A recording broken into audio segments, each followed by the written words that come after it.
Assalamualaikum warahmatullahi wabarakatuh. Perkenalkan, nama saya Ferga Afaritatif dari kelas 3B, Sistem Informasi.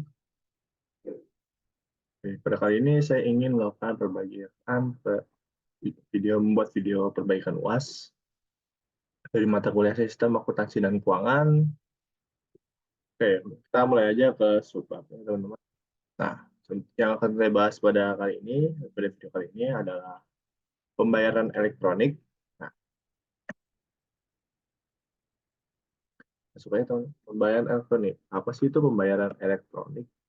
Nah, pembayaran elektronik itu adalah suatu sistem pembayaran yang merupakan menggunakan sarana elektronik seperti internet atau jaringan seluler atau teknologi lainnya untuk melakukan transaksi pembayaran. Sistem ini itu menggantikan sistem pembayaran tradisional menggunakan uang tunai ataupun uang cek, gitu, teman-teman. Nah, sejarah pembayaran elektronik sendiri ini itu awal mula pembayaran elektronik itu didasari karena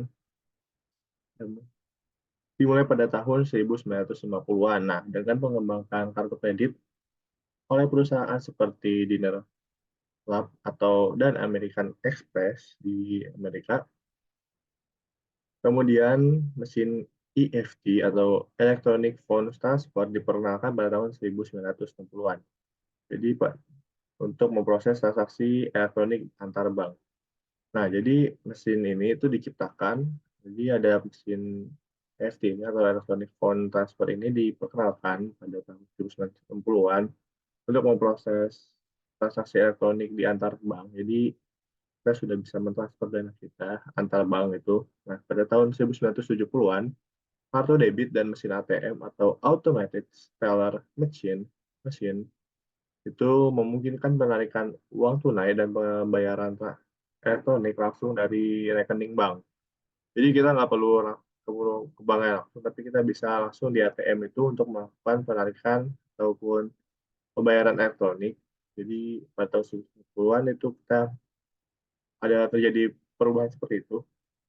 Dan selanjutnya itu pada tahun dengan perkembangan teknologi ini, itu teknologi komputasi pada tahun 2000-an, sistem pembayaran elektronik ini semakin berkembang dan mencakup berbagai metode seperti kartu kredit, e-wallet, mata uang, kripto, dan lain sebagainya.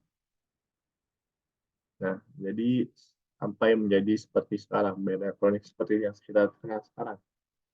Nah,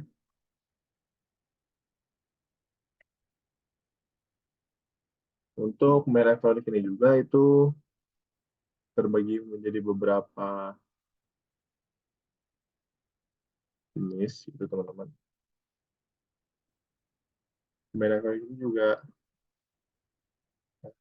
sistem pembayaran elektronik itu memiliki beberapa kelebihan dibandingkan pembayaran tradisional. Itu di antara lain juga merupakan, yaitu yang pertama adalah lebih praktis dan efisien, dan pengguna tidak perlu membawa uang tunai dalam jumlah besar dan tidak perlu repot-repot mengantri di kasir.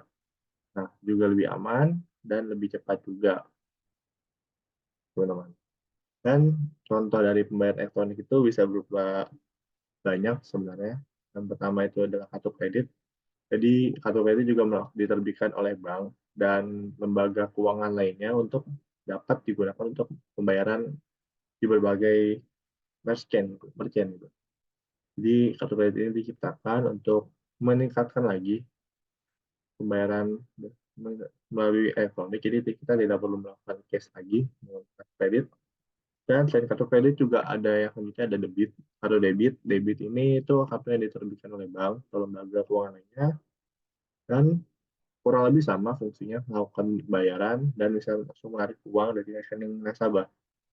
Kalau kredit itu kan hanya membayar, nah ini bisa lakukan pembayaran juga. Kalau debit itu bisa pembayaran, bisa juga menarik uang kita gitu. Nah, terus juga ada uang elektronik. Nah, uang elektronik itu akan kita bahas di selanjutnya.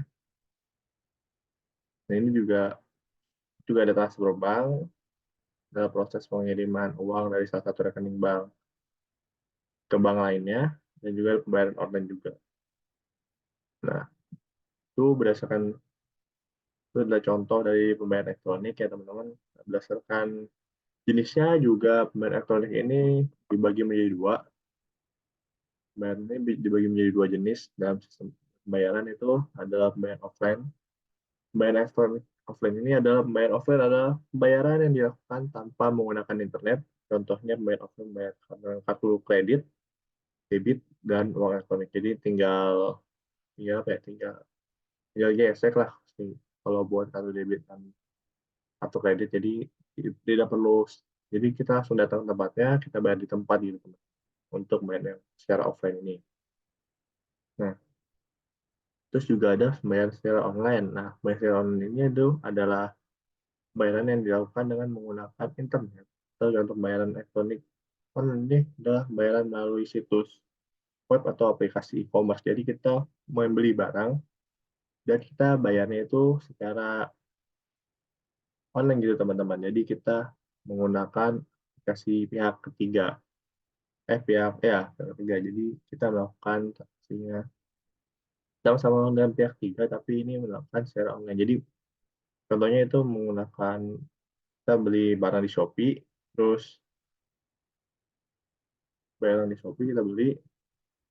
Nah, kalau kita beli di Shopee, kita bayarnya pakai aplikasi kayak Dana ataupun Gojek, ataupun yang lebih sering saya pakai adalah ini teman-teman, bank mobile itu. Jadi bank BCA Mobile. Nah, BCA Mobile ini sering saya pakai untuk melakukan pembayaran itu teman-teman. Nah, pembayaran ini itu tergantung banyak kodenya. Kalau kita pembayaran itu kita bisa memilih menu yang ada di M-Transfer ini ataupun M-Payment juga bisa melakukan pembayaran gitu teman. Nah, untuk pembayaran kita bisa transfer terus ada BCA Virtual Account. Nah, di sana kita bisa langsung masukkan aja kodenya di BCA Virtual Account itu dan pembayaran selesai dilakukan itu teman. Nah, awal mulanya pembayar BCA ini meluncurkan elektronik ini adalah pada tahun 2007. Itu BCA mulai merambah ke dunia mobile and banking. Saat itu teknologi mobile sedang berkembang pesat dan BCA melihat potensi dan dengan memanfaatkan teknologi tersebut dan memberikan kemudahan aksesibilitas lebih besar kepada nasabahnya, teman-teman. Nasabahnya. Nah, pada awal 2007 sampai 2010 itu BCA melakukan tahap percobaan, meluncurkan program pencontohan untuk layanan mobile banking dan menawarkan fungsional seperti cek saldo rekening dan transfer uang dulu. Nah, selanjutnya itu merambat ke kompabilitas terbatas. Lain ini awalnya itu hanya dapat diakses melalui model ponsel tertentu dan memerlukan pengunduhan dan pemasangan aplikasi Java. Jadi kita lumayan ribet kalau dulu itu. Selanjutnya itu fokus juga fokuskan pada SMS banking yang mulai populer pada periode ini. Pertama yang melakukan SMS banking antara transaksi dasar seperti mengecek saldo dan pembayaran. Nah, terus pada terobosan sekarang itu, dari 2011 sampai sekarang, itu perusahaan mobile, MCM mobile pada tahun 2011 menandai tonggak penting dalam peluncuran aplikasi BCA Mobile ini, dan juga lama-kelamaan berkembang terus sampai dengan jadi sekarang. Jadi bisa melakukan transfer dan transaksi juga di BCA Mobile ini, teman-teman. Nah, ini kita bisa melakukan transfer, transaksi juga. Terus juga kalau buat belanja-belanja juga bisa di BCA Mobile ini juga ada fitur yang namanya lifestyle. Nah, fitur lifestyle ini kita bisa banyak hal yang bisa dilakukan di fitur lifestyle ini, teman-teman. Contohnya itu, mohon maaf saya tidak bisa memberikan secara langsung apa ke layar ini, ke layar sesinya secara langsung, hanya bisa saya seperti ini. Hanya buka dulu.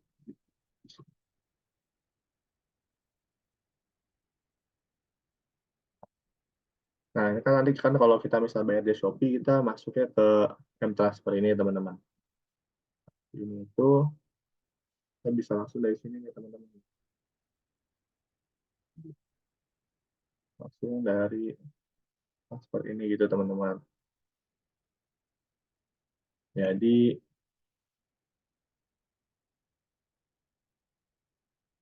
itu kurang lebihnya tentang BCA Mobile ini gitu teman-teman.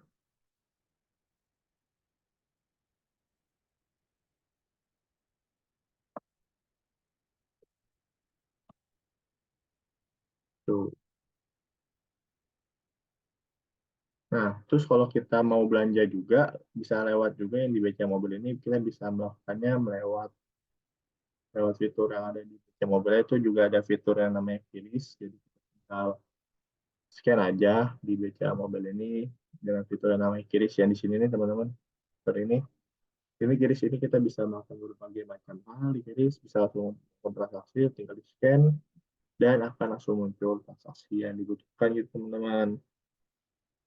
Juga ada fitur bagi-bagi, ini juga bisa melakukan bagi-bagi dana atau lainnya seperti kapan ulang tahun dan lain sebagainya bisa itu. Nah di lifestyle juga banyak. Kalau di lifestyle juga bisa melakukan banyak hal juga sebenarnya di lifestyle seperti bayar voucher game ataupun lain sebagainya juga bisa dilakukan di ya, lifestyle ini. Mungkin kurang lebihnya seperti itu untuk pembayaran elektronik. Jadi singkatnya pembayaran elektronik itu adalah suatu pembayaran yang dilakukan secara elektronik.